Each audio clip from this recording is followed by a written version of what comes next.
Hi. This is AJ Hartley. I'm a Shakespeare professor and a novelist and a Babymetal fan of other things. And today we're going to have something a little different, a little special. We're going to have a conversation about the history of Babymetal costumes. And I have two experts with me. One of them you may know as Maggie from the Babymetal Podcast. Hello. And the other is a colleague of mine from UNC Charlotte, Professor Aly Amidei, who's tenured associate professor of costume design.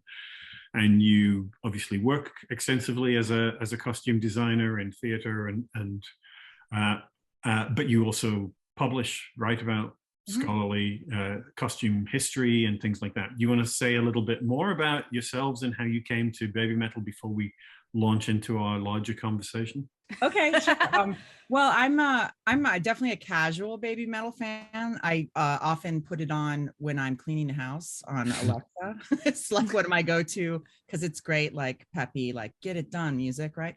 I think I found out about them probably about 9 years ago, maybe eight or 9 years ago, where like someone sent me a video on Facebook, like you have to see this. It's crazy, right? Like one of those. Yeah.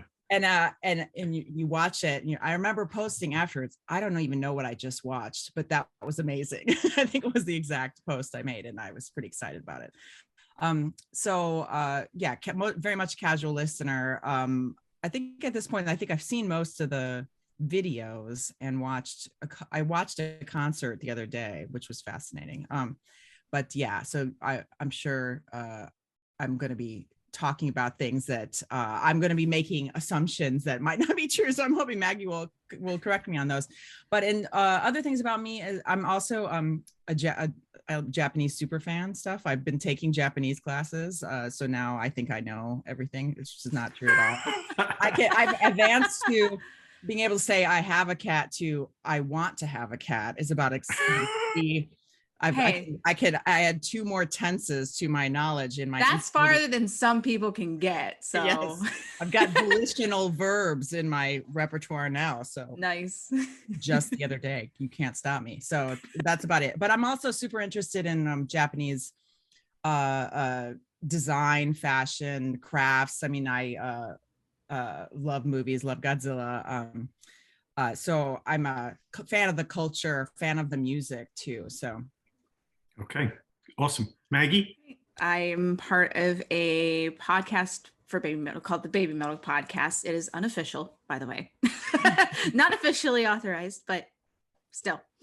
And I just joined that 2020, I think. So I've been at it for 2 years now, almost a year at this point. As far as being a fan of Babymetal, it's been since 2015. Once again, video, Facebook. What did I just watch? This is amazing. Do some research. Figured out they were at a festival that was literally an hour from me and found out the festival was sold out. So couldn't go, really sad. I was like, I have to make sure that I get to see these people someday. And then it started from there in 2016 and hasn't stopped since. I have been to Japan a few times to see them in concert. That's been fun. Been to a slew of different shows, even went over to the other side of the country to see them. It's been an intense ride and it's a lot of fun. As far as why I'm sitting here talking about costumes,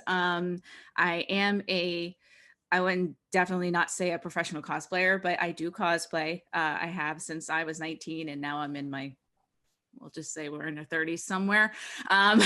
So it's been a hot minute. And I have done some Babymetal costumes for different things. And costuming is just a ton of fun for me. Like I said, I'm not the greatest at it, but I could put something together if I need to. But yeah, so here I am talking about costumes. Right. Yay. So full disclosure, obviously this is not my strength. I mean, I'm a theater person, so I have some sense of performance dimensions beyond text. But this is obviously not my strong suit. So I'm here primarily as a facilitator of your conversation. And you guys have already put together a bunch of slides, which we're going to work through. And I'll pull them up so that everybody can see them. And you can just tell me when to move on or move back or whatever, and I will do my best. So let me set that up. Getting started. Indeed. Yes. So baby metal is known as the genre of kawaii metal, in which kawaii, although I'm kind of saying it wrong, but essentially means cute. So it's cute metal. It's supposed to be adorable. Okay. So what does that entail? Well, they had various different kinds of things that have pulled from either Japanese culture or just in what their sense of cute is. And so we're just going to be running through the slide and kind of going from beginning to current right now. So go ahead and next slide.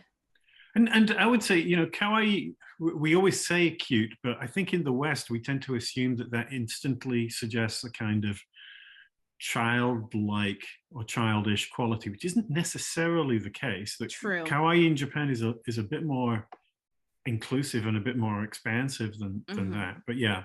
Yeah. Doki Doki Morning, their very, very first song that they ever released.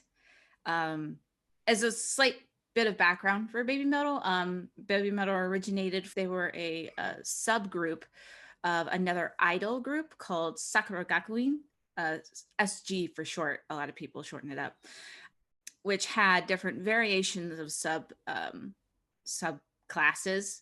Basically, this is supposed to be the heavy metal music class, so they call it baby metal. Every subclass releases a song that goes on an album for the year, which is like a class yearbook. And Doki Doki Morning was their very first one. A little bit of note on the outfits on this, though. The jacket that Sue is wearing, I know specifically the jacket Sue is wearing, and I think one of the vests that the other two girls are wearing was actually originally from one of the staff members' closets. They just threw this together and was like, here, have fun. So, but it's cute. It's adorable. A lot of the black and red, which ended up being the theme for a lot of baby metal in the future up to a certain point. Aly, do you have anything to add? Yeah, I mean, it's like a riff on a schoolgirl uniform, which it's interesting that, I mean, I'm pretty sure Sakura Gakuin would be cherry blossom school. Yes, that is correct. Like cherry blossom school student, I think is what that would translate into. Yes, see? Exactly. Immediate Japanese paying off. All right. Yes. Yeah, so you're seeing a variation on that. What's interesting is they set up a silhouette, meaning like if you look at just the outside of the garment, this is a silhouette you get pretty much the whole time. What's interesting is this first outfit, this is the shortest their skirts ever are, right? I'm pretty sure every skirt from here on out is much longer than this, much more. This is like their costumes get increasingly more modest as they go along, which is fascinating. This first look is much more aligned with idol. It was what I was going to say. It was like, this definitely looks like an idol costume. Yeah. And is much more, I mean, it's much more revealing. It's much more like it's definitely my least favorite look, but mine too. They're setting up the black and red, the dash of punk, the dash of metal kind of is starting here, and you can see where it's going to go.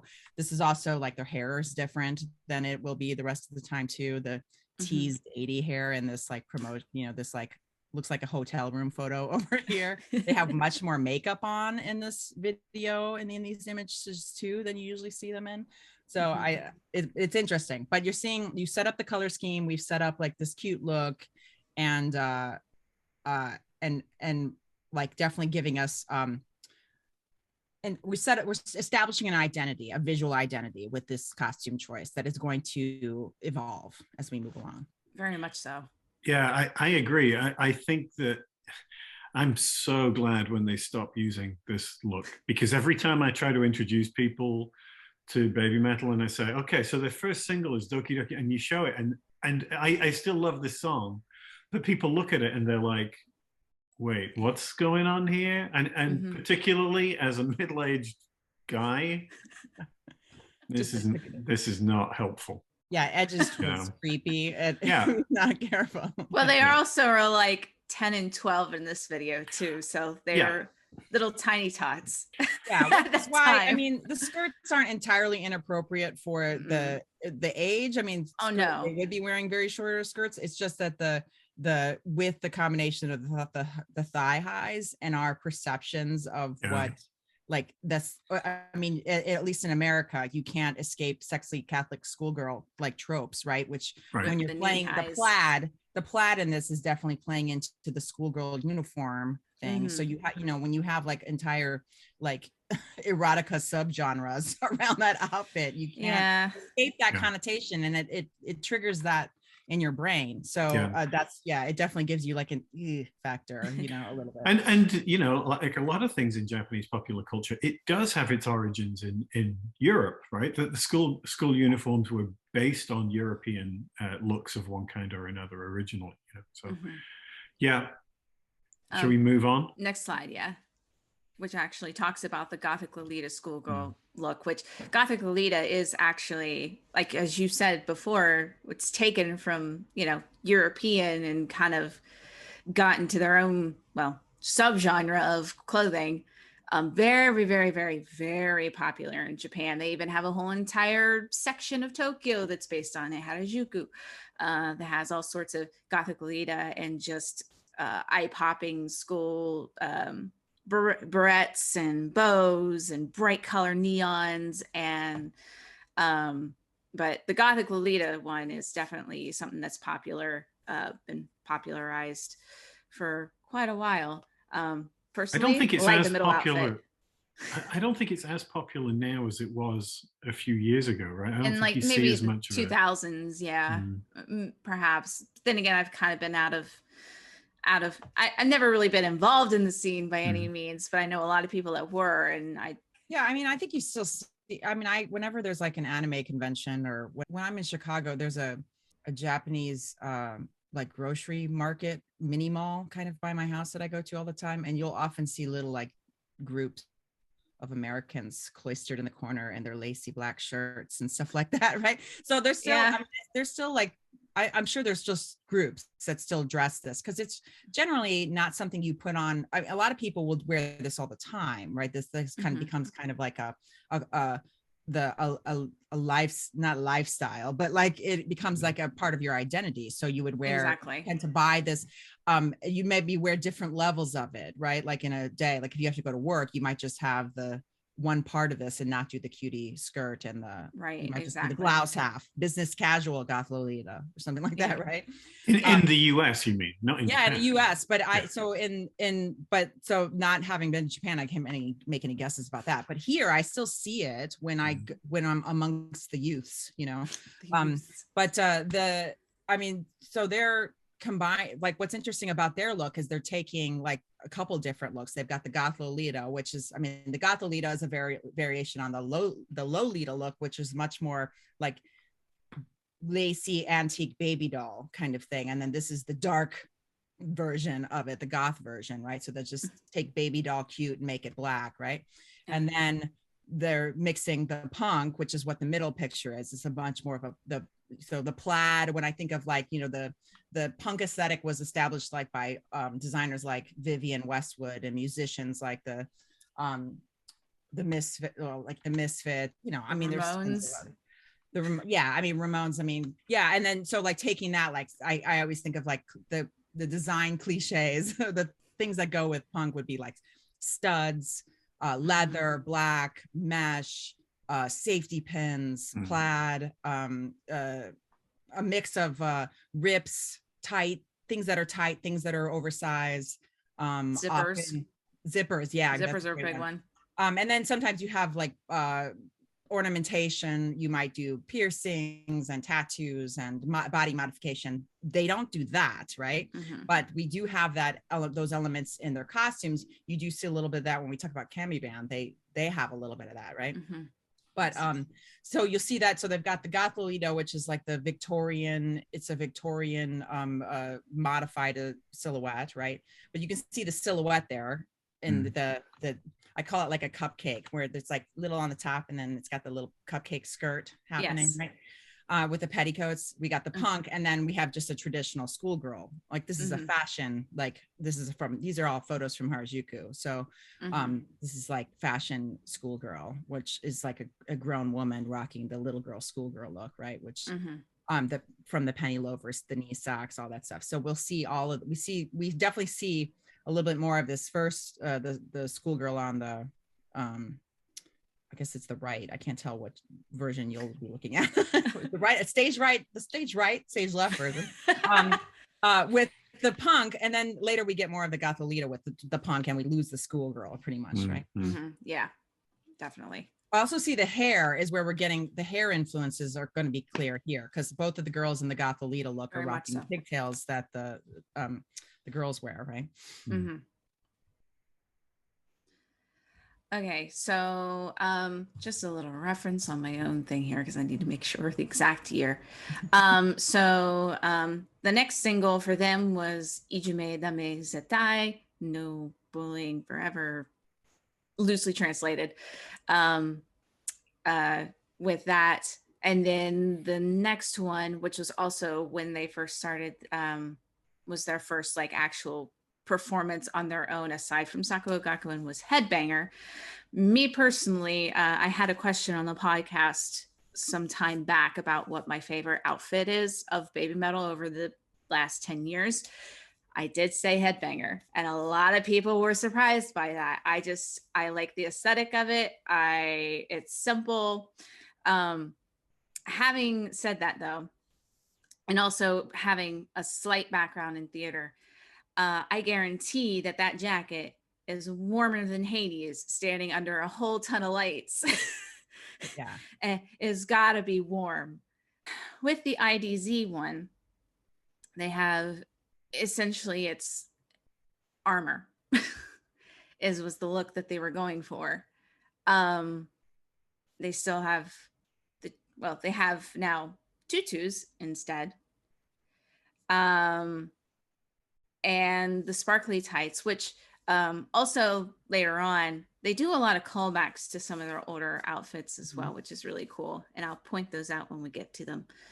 The thing with Ijume Dame Zetai is it came out first before Headbanger. So obviously you can see kind of the stark differences between the two. Very Headbanger being very kind of simplistic, the more Gothic Lolita, a little bit more leaning towards the Gothic Lolita, whereas the IDZ one, it's very stark. So it's kind of funny that IDZ came before Headbanger, but the thing is that they start using more of the IDZ outfit ideas going forward.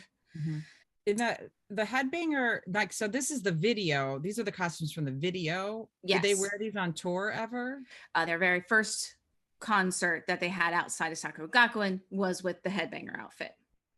Just a little tiny little stage at a place called the Rock Macon. I believe they did a show with the IDZ outfit as well, but I think it might have been different. But yeah, because it's interesting. They seem to have, I mean, from my limited knowledge, I mean, there's definitely costumes that are seem to be more video specific, and are often, when as a just practical speaking, right, what you can tolerate as a performer for video is very different than what you can tolerate for a tour or exactly. an entire hour and a half set on stage, right? So I mean, often they're wearing much more impractical things in videos, right? And things that you don't, I'm like, they're not going to perform in the Mega Kitsune, right? Mega Tsune, Monos. Yeah, they're not going to perform in those, right? Because they would not last for all their acrobatic aerobic activities, right? Right, exactly. So same thing with this. I mean, like this one, I can see where this would be a little bit more difficult to perform in, or to make sure it stays looking a certain way. It's super cute though. This is interesting because they are all three wearing variations. They're not matching the, I'm sorry. Can we say something about the neck brace? Yeah, I mean, that's this is the beginning of I love this as a prop, right? And this becomes an iconic thing, right? That they repeat it.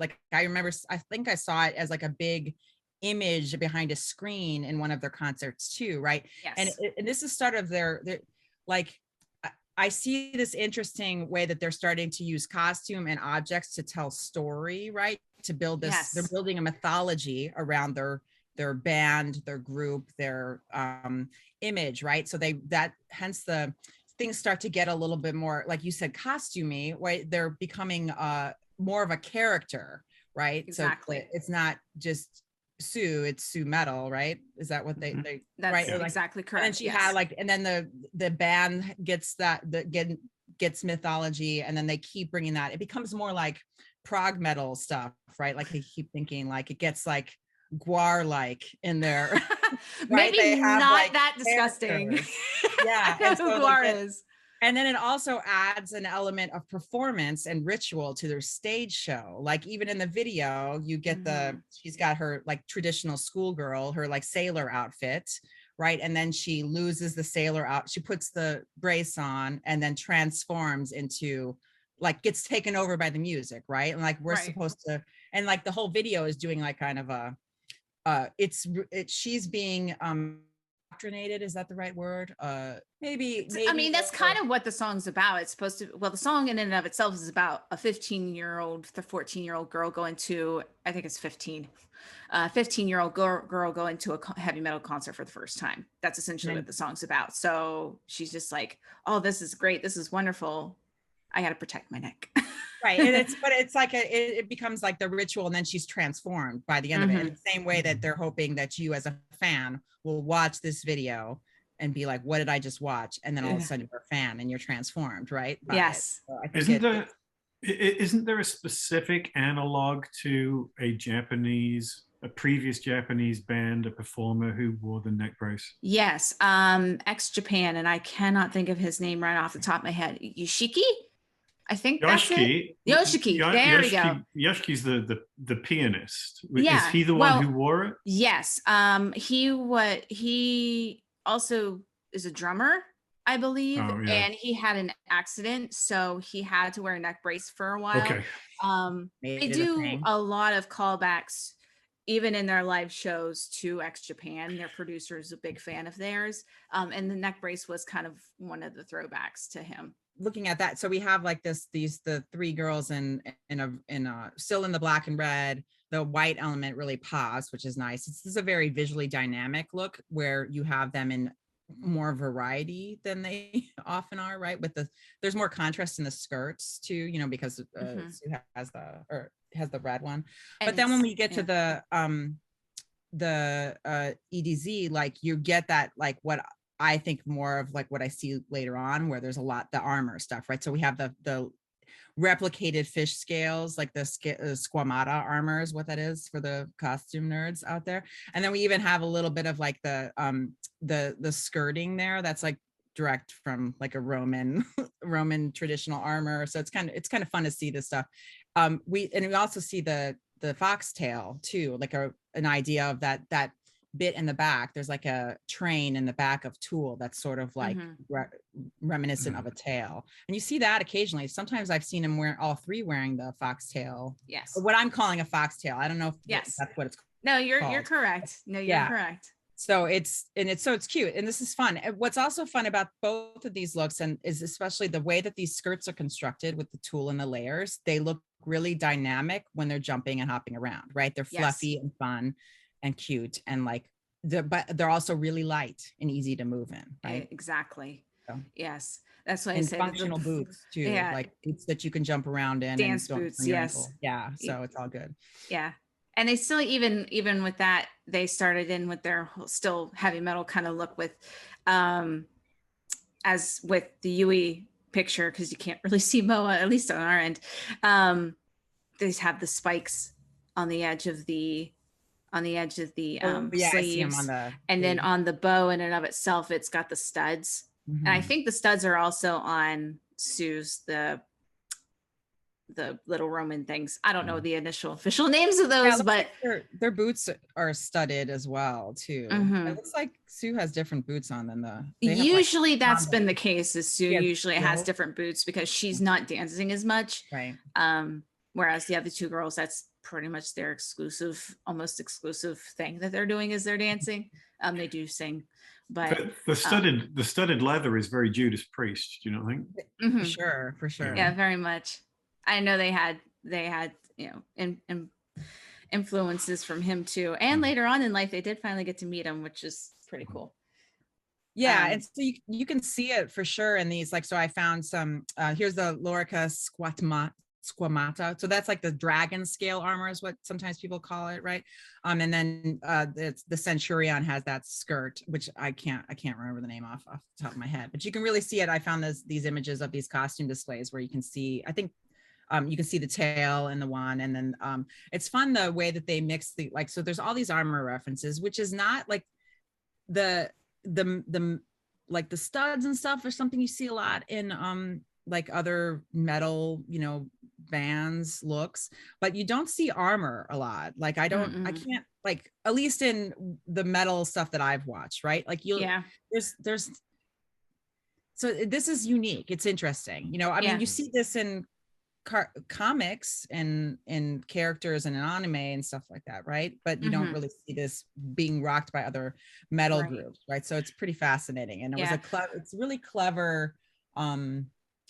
I think the idea of little girls, young women being armed for battle is fascinating. And you bring fluffy skirts, right? Yeah, and you bring up a good point, that the theme behind Babymetal has always been, well, starting to develop at that point, was the metal resistance. We are fighting forward on a road that has not been paved before. Come along with us.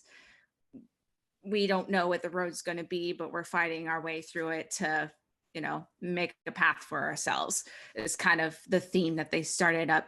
I mean, if you just put if you made that the tunica, like on a Centurion, if you just made it red tulle, I mean, he could be like a member of the backup group. Like, yes, what do they call that? The Fury? No, it's not the Furies. What is it? What do they call the backup dancers? Avengers. The Avengers, yes. Like, he could be an extra, something else. So he could be a member right there. Even the helmet, like you get later, they have those helmets, right, that are more like Budo. We'll talk about those, but there's an element there. You can see how all of their stylist was pulling these ideas together, right? Yes. It's interesting that the armor that they choose is not especially Japanese. That's true. But, I mean, you get some of that sort of the scales, it's, the sort of laced together plates within various forms of samurai armor. But the Oyoroi is much more boxy. Yeah, it's more square. Yeah, and even the Domaru, which is lighter and more flexible, and it has more of those skirt things, but they still tend to be panels, that are sort of laced together with silk, panels made out of metal or leather, and not as form fitting as this. So it's an interesting choice, because it seems to me that people always talk about how Japanese the first album and everything around it is, and that's true to a certain extent, but it seems to me that they're already looking beyond their own sort of culture and pulling in something that draws on more sort of epic fantasy type notions of combat and things like that. All right, Megitsune, kind of multi-layered. These are actually the promotional photos for the album, the very first one specifically. Then they had their individual ones with each individual girls, and then on the back side it was flipped around so you could see the back side of the two girls and the front side of the one. It was kind of a cool thing. I think I can probably say this at this point because it's been a few years, but this is one of the costumes that I've made for someone, and boy howdy, working with tulle is it's a pain.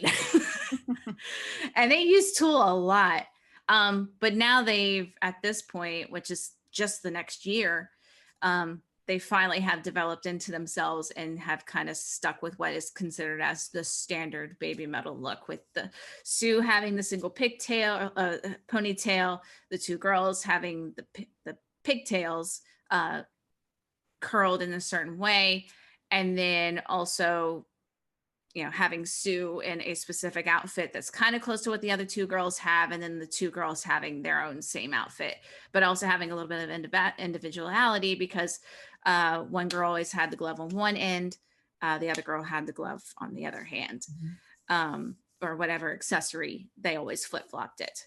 They had wristbands, they've had gloves, they've had pretty much wristbands, gloves, that sort of thing. As far as the outfits in themselves is concerned, Maggie is essentially roughly translated as vixen, also a female fox. So this song was very Japanese influenced, especially if you have heard the song, the beginning of it is, you know, a traditional Japanese instrument that's being played. And I believe part of it is also pulled from a traditional Japanese song as well. So that was definitely the theme that they were going for on this one. But now they've gone back to doing, this is where they're starting with the tulle from here on out, the tulle skirts and things. And of course I think it's called a yukata. I hope. With the jacket? With the jacket, It looks more like a yukata than a kimono, yeah. Though I mean, yukata is usually a fashion cotton version. because that looks like silk or polyester or something. Yeah, because usually yukata are cotton, I think of that. But so it's probably more, it's somewhere in between. I mean, but it's a fashion one. It's not, it doesn't have the fullness that it's not as big as it should be if it was a right, and it usually covers up the front as well. But they never actually performed in those. They just they couldn't. Yeah, there's no way. Those things are heavy. And that's the very first thing that happens in the video, right? That you see her they sort of pull the obi and they roll out of them to reveal their actual performance costumes. Yeah, exactly. And I think the only person in the video who wears a kimono is the fan dancer. Who's doing a very traditional thing, wearing the kitsune mask. And those masks too, which then they've kind of also set it in with the theme of, quote, the fox god, because foxes are very prominent in Japan.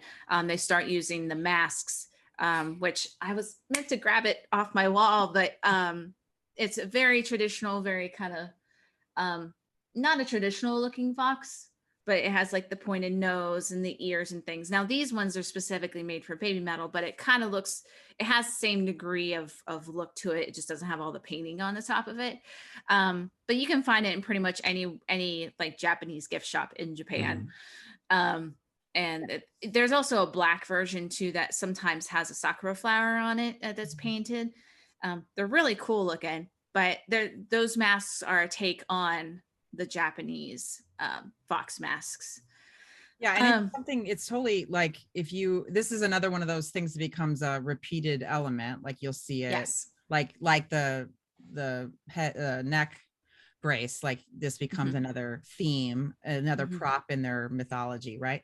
Exactly. But it's also like, if you are familiar, like anybody that knows like kitsune like lore, you'd recognize that as what that is. Like it's exactly. It's an obvious, like as soon as I saw it, I knew what that was, right? So people who would know would read that and then understand that that's what this outfit is referring to. I think it's really clever them using it as sort of a little jaunty hat. It's really fun. The placement there is like usually call those fascinators, little tiny hats that fit on the head. And so it's really fun. I'm like, ooh, I want to make one of those for me. It's so cute. So that's really fun. And it's a great way to reveal, I mean, for this ad or this promotional picture, it's really dynamic, strong visual. Like I would want to buy that album or see this, you know, I mean, it's very eye-catching. They knew what they were doing. They're very clever. And of course, very clever. And we get the kitsune hand gesture as well. Yeah. So fun. And then they're like the working version, like the dancey version is also cute, but I forgot, like these skirts are pretty short too, but in the video, I guess I just don't notice it. And his performance skirt gets much longer, and that is practical reasons too, because you have a bunch of audience members like below you looking straight up, right? So it's it's a good move of the designers to lengthen those skirts, because otherwise you're your view is questionable, right? Yeah. I think they always wear a sort of a fairly black shorts or something. Yeah, they always wear a underneath. frilly set of shorts underneath it. Because there's later on, what song is it? I can't remember right off the top of my head, but they have to do like a really high kick. And so there's been times when it's like, oh, that's what it is. They wear a frilly shorts to kind of blend in with the tulle skirt. So and that's pretty standard for Lolita looks anyways. They almost always have like a pair of bloomers is what that's what it there's the word I was looking for. That's the technical word. Right? Technical word, yes. And I'm sure and that's also, I forgot to mention this earlier, this look in particular, they also have, we didn't talk about, there's a cheerleader vibe about this too, right? Which especially the black and red makes me think of this too.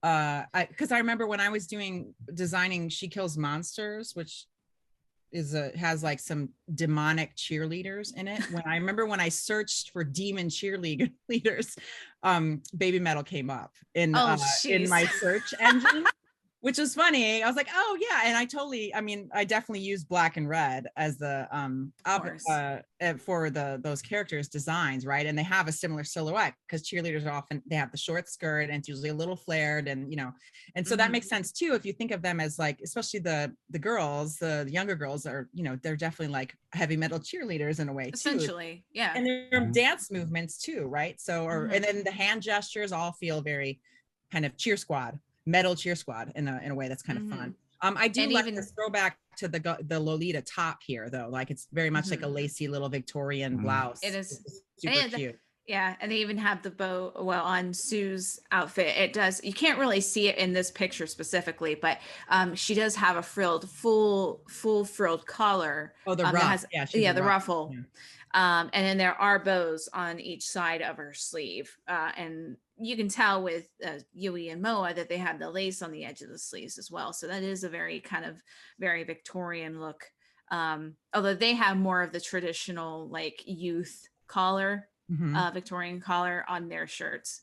Yeah, they have like a Peter Pan collar. It's like that kind of flat curve. Yeah. So, but once again, and I will continue to iterate, tulle is so hard to work with. Yeah, it is. It's very inexpensive though. That's the thing. It is nice. Like 50 cents a yard, right? So you can make a skirt for $5, right? So so here's more of the Gothic Lolita looks. These were just promotional outfits that they had. Although the bottom right side with all the white and the black, that actually did get used for their, not those specific pictures, but the outfits themselves were used for the limited edition cover of their first Babymetal album. So it was used actually for it. They just never performed in those.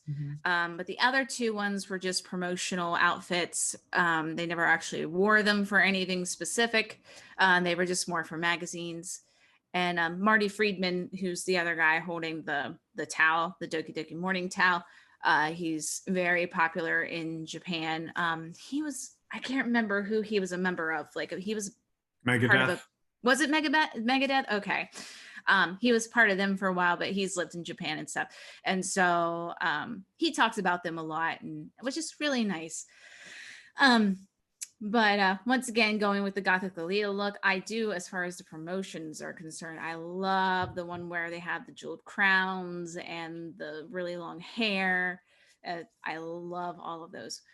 As far as performing in those, no, definitely not. But as far as doing kind of promotional outfits, after like IDZ Headbanger and stuff, they kind of stopped doing that, and they started just using the outfits that they had, the tours or whatever, with like slight modifications to them, as anything promotional from here on out. So you don't get to see, unfortunately, later on, you don't get to see this too often. Not at all.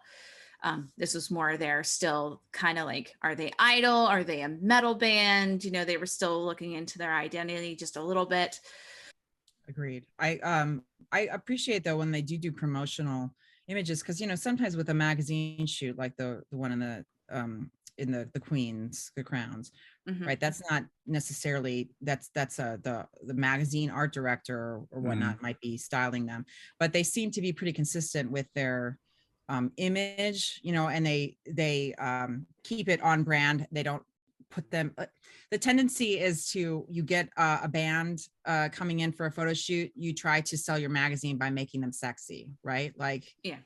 And so they have managed to not fall and prey to that in the promotional images that I've seen. They're always on message, consistent with their look. It might be highly stylized like we're seeing here, but it's still consistent with the other looks that we see them in. I like the fact that those images at the bottom there also are sort of pushing into the band's preoccupation with death.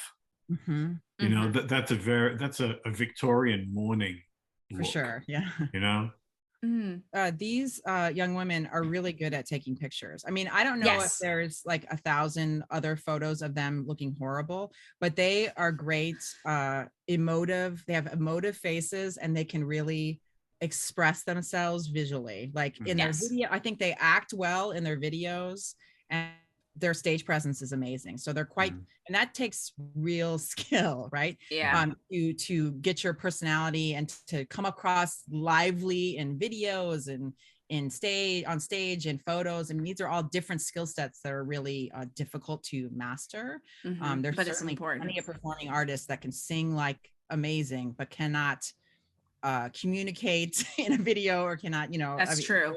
So their triple threatness is pretty significant in a way that like I don't know if they always get credit for that too. Yeah. This is probably the one that most people are, when they get indoctrinated into listening to Babymetal, this is the outfit that everybody knows. This is the Gimme Chocolate outfit used in their video, which was actually taken from the concert called the Legend 1997, which was actually the birthday show for Sue Metal. These are super cute. The thing is with this one, you can't really see the bottom of it, but they have the 3-tiered red and black skirts. And this is where what I believe, if I'm saying it correctly, is a peplum. Am I correct on that? Yeah, like when the bodice has a little short skirt kind of attached to it. Yes, that's a peplum. And this kind of is the full start for that later on as well. Still with the pigtails, now they're back into the armor look, still with a lot of studs, the belt buckles, of course. The sleeves, they did actually use different sleeves, and once again they used kind of a homage to this later on, but I can't really tell what the material type that it is. It's a lace. It's lace, yeah, which like a lace netting. And I see like sometimes the designer was clever and made these removable, so sometimes they wear them, sometimes they don't. I think which is clever depending on where you're performing. That makes sense. And then it changes the look, because I've seen these with different sleeves. Like I've also seen tulle or like more sheer chiffon ones that are fuller. Yeah, and so like they can kind of change up the look, and especially when you're making these as they're tops and bottoms, right? So it's an upper bodice and then a skirt. They can have infinite number of varieties so that they can go back and pull these things and mix and match them for other performance opportunities. It's very clever. Also, it makes it easier to replace them. So if one bust, they don't have to replace the whole dress. They just replace a part of it. It's very clever. Next slide. Anadari Dice. I can never say Saxon. Saxon. I can never say it correctly. This was just a fun thing. Babymetal had solo songs. Sue had one. Yui Moa had their set. The hoodie with the skulls and the bones and stuff was essential later on. And actually then, you know what? Those ones are studded. They actually like glitter rhinestoned it, which is really cool. But then they started using those as their performance gig although what's funny is the one from the 2013 one, they did Christmas jackets, which those had to have been super warm to perform in. I always consider, like, I always think about that now that I've been in theater and I've done all that, because like you see all the lights and stuff, and yeah, they're like really super distant and things, but you have to think about how much power those lights put out to be able to hit that stage as brightly as they do. So those things are warmer than Hades. I mean, high-end lighting has changed a lot, though, in the last few years. Oh, yeah, definitely. 10, 15 years, because there's so much more LED now. It doesn't produce anywhere near as much heat. Yeah, that does make it nice. Much better. Yeah. But yeah, so they never used the Santa jackets ever again. That was a one-time deal for Legend 1997. So next slide. Now, this is the first time. So Buddhicon is a old, I believe, judo arena built for the 1970 something Olympics in Japan. But a lot of people find that to be one of, like, if you perform at the Buddhicon, you're something. So a lot of bands and groups strive to play at the Buddhicon. Babymetal, I believe, was the first female act to be able to do this. And not only did they perform once, but they performed twice there. So that was really cool. So, but they had a 2-night event where each night had a slightly different music playlist and also different costumes as well. They've continued, like I said, to stick with the armor look from here on out, with the tulle skirts, although this set of stuff had an overlay on it, which was kind of nice. Although I just realized this outfit for the first night didn't have a peplum on it, but they used the feathers, which was really cool. I thought this is one of the first times we see asymmetry too, right? So in sumo we have something asymmetrical, which almost typically their outfits have been prior to this and off moving forward. Most of them are symmetric, meaning like if you split them down the middle, they're the same on either side, which is so seeing this is a big change for the look. It's a little bit more the asymmetry to me indicates it's more maturity. Symmetric fashion, like when you look at it, it tends to be more like, because they're a trio, right? Like right at this point, like the symmetry between Sue, the taller one in the middle, and then the girls being on the side. I mean, they're always like split them down the middle and they look the same, right? Either way, right? Right. So this is the first time we're seeing her being in something profoundly different, and it makes her pop out even more, which is interesting.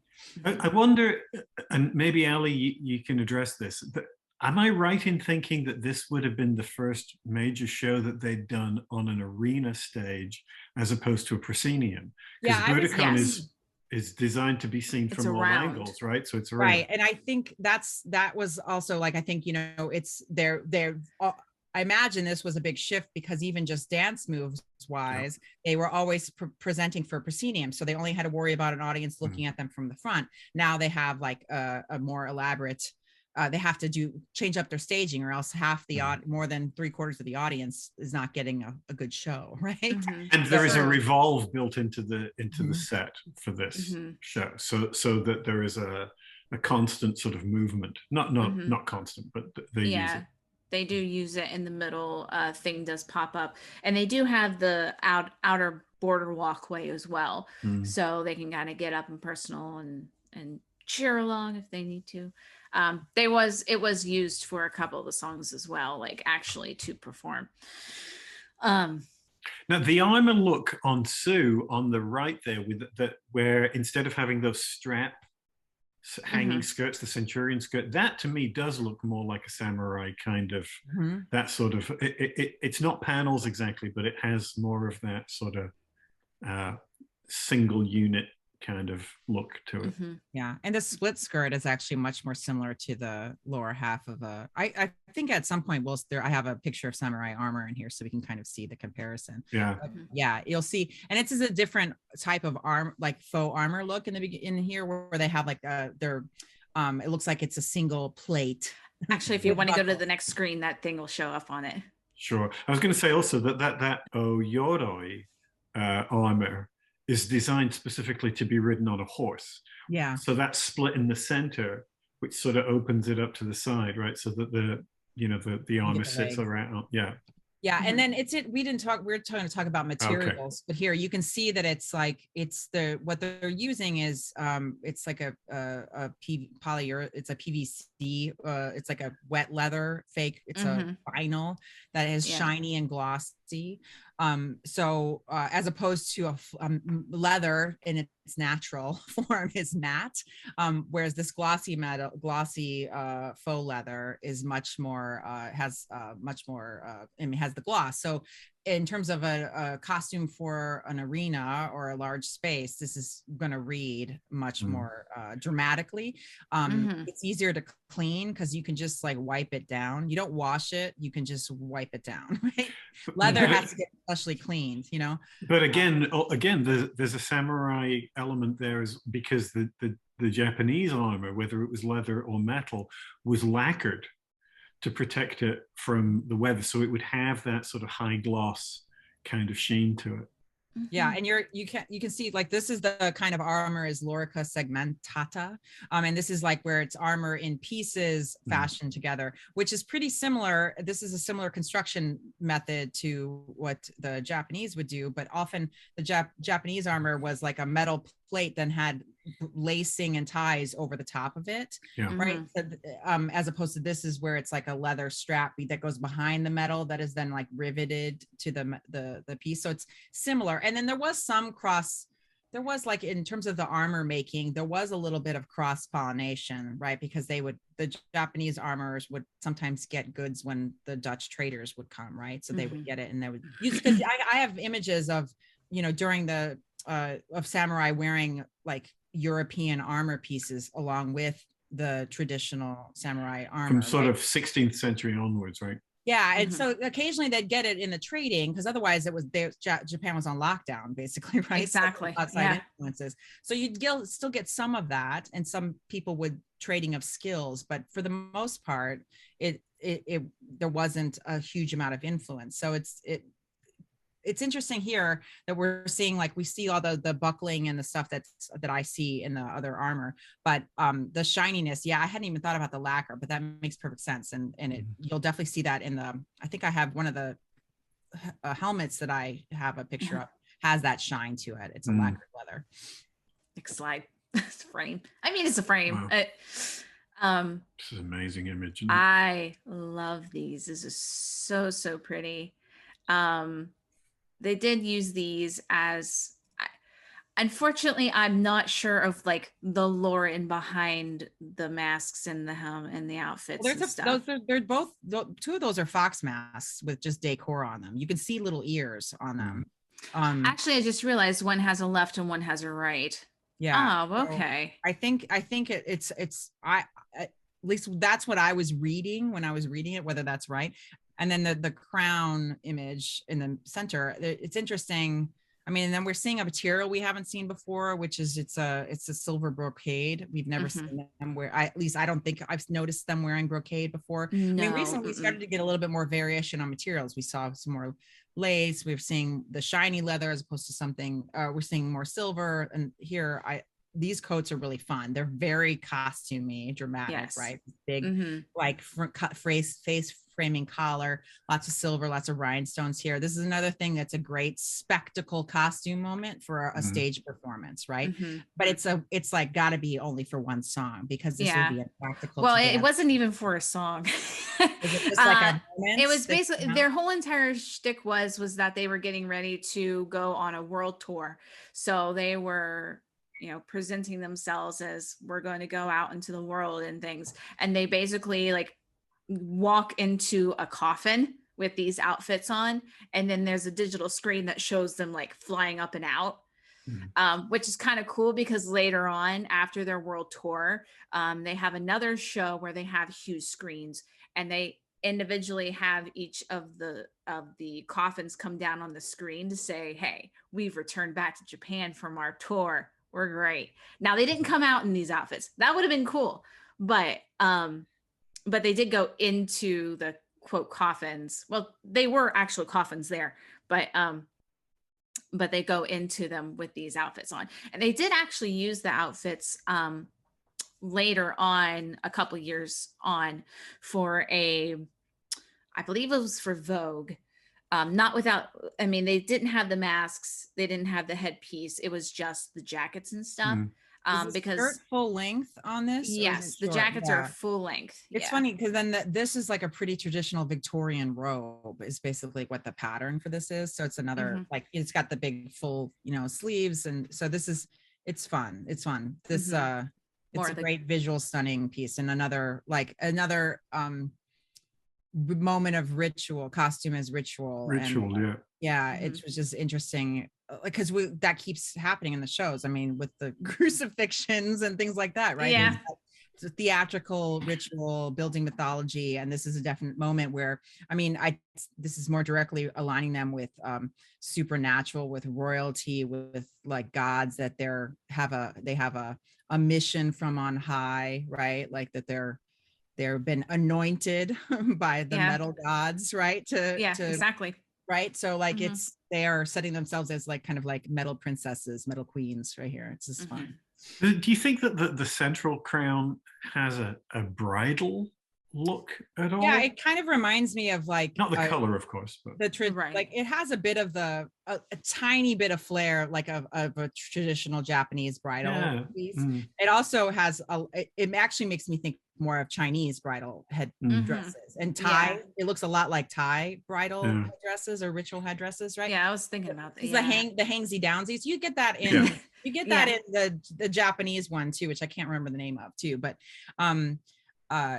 it's also just it's definitely theatrical though too. So in a way it's not as obviously referential to culture that some of the pieces I can spot right away as being this is a specific cultural reference, right? This one's a little bit more like costume, right? A little more flash.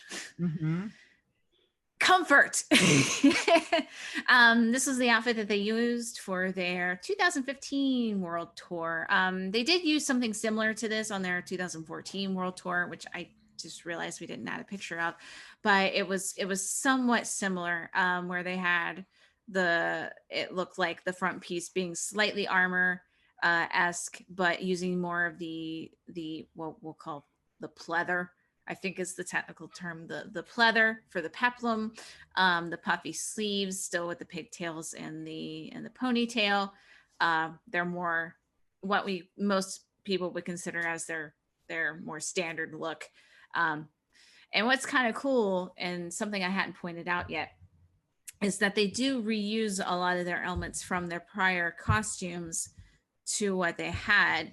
And it happens a lot more after 2015, but they take the designs and just modify them to update them, which is kind of nice too. Makes it a little easier, I would think. Still with the flake, like I said, fake pleather, still the armored look. Obviously very comfortable to wear in that regard, easy to get on if need be. Still with the tulle skirts, although something I noticed is that the tulle skirts have like a slight cinch to them down below the peplum, and I'm not sure how they like got that look to happen, but they did. And it's a little bit more obvious in a couple of their other outfits in the future. Oh, I think it might have a drop waist is what you're thinking. So it's not gathered to the waist. It has a piece and then pops out from there. Is that what you mean? Possibly. But I don't know. I it's interesting. They always like it's real subtle, but the shape of the scales is different for Sue. Like they'll either be come to a point or there'll be a full curve. That's the variation that they have in them, which is it's really subtle, but it just sets her apart from the other ones, right? I think these ones look like the ones that are I can't tell. I think these are the curved ones, but usually that is like a really subtle difference that you'll often see a different in the shape of the scaling on all of her metal armor costumes, the fish scale. And you can also see with Yui with her hand out where I was talking about those bracelets that they had on and the gloves. So that she had one on her, it would be her right hand, and Moa had the one on her left hand. And then you can also see Moa have a little bracelet on her other wrist. So that was kind of their thing to separate them out too, because,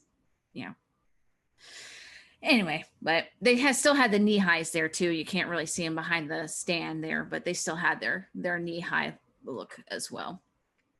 Now, here's kind of not really a big jump, but they kept, like I said, they keep reusing the same kind of designs through their outfits.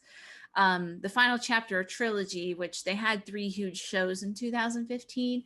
Final chapter of Trilogy was in December, so it was the very end of the year.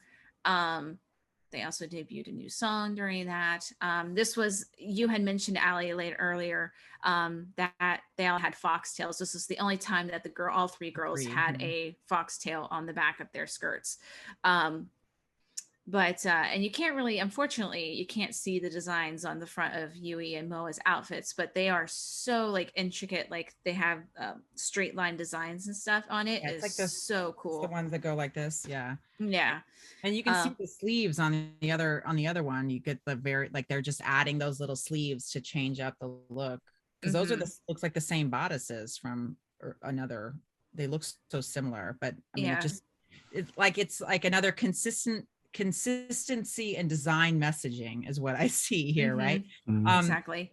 Another thing on what's new thing on these skirts is distressing, is what we haven't seen that before. So you can see that the tulle, there's a silver underskirt and then there's a tulle overskirt that is distressed. So there's like little rips, like they've suffered battle damage now in a part of their mission, right? Which is is a new touch, and that's very consistent with like metal punk, but we haven't seen it yet, like as far as I know. It's new. I mean, you see a little bit in the ripping of the foxtail netting, but like this is a little bit more obvious, like intentional battle damage looks, right, to create texture and another level of interest, because then it makes the reveal of the silver skirt a little bit different. It's fun. They had it. I used like an overlay to kind of come up with, because I had to use this for a different outfit, but yeah, there was like a slight black tulle with like a shimmer on it to kind of get that effect. It was really neat. I was really happy that I found something like that too. But actually the tights, they're like have a shimmer to them, and they have used them before actually in the IDZ outfit. They used the tights, but they don't go back to the knee socks and stuff anymore, right? No, they haven't. No, I think this is where they kind of stopped with the knee socks. And they're wearing heeled boots more obviously, not too. Well, they usually only used the heeled boots for photo shoots. They never used them to actually dance in. That would be uncomfortable as all get out. Waiting to happen right there. Yeah, again, it's a more mature look, isn't it? For sure. Even still with the tulle skirts and stuff, is still definitely a bit more mature look for them. I think okay, so that was the outfits that they used for the video for Karate and their 2016 world tour, which if you noticed on the previous slide, they had sleeves. Well, this was something new that they hadn't done before, is they had the detachable sleeves for when they go and do some really warm place, or if they do promotional shoots. And in this regard, this was a promotional shoot, the one with the Babymetal symbol on it. They just use their standard outfits now instead. And on this one, still with the armor. On Sue's outfit, it has more the studs, but they're more like gems than anything. And the skirt in and of itself has multi-layers of tulle for like white, gray, black kind of mixture on all of that. So yeah, it looks like it's actually sectioned, like there's panels in it, like gores of different materials, then with tulle overlay. And you can also really see in the video image, the distressing that's happening in the skirt. Mhm. Like that's what's creating that texture, which is pretty Mhm. pretty cool. It's pretty. It It's looks pretty great. cool. And it looks great in the lighting too. I mean, I just think it. Oh, it's picks up really fantastic well. when the lights hit it. my It's God. just very shiny. It's I just, love this it's video really nice. so much. I watch this video all the time. It's my fave. Actually, next well, slide. there's another one that I like a lot too, but this one's good. Yeah.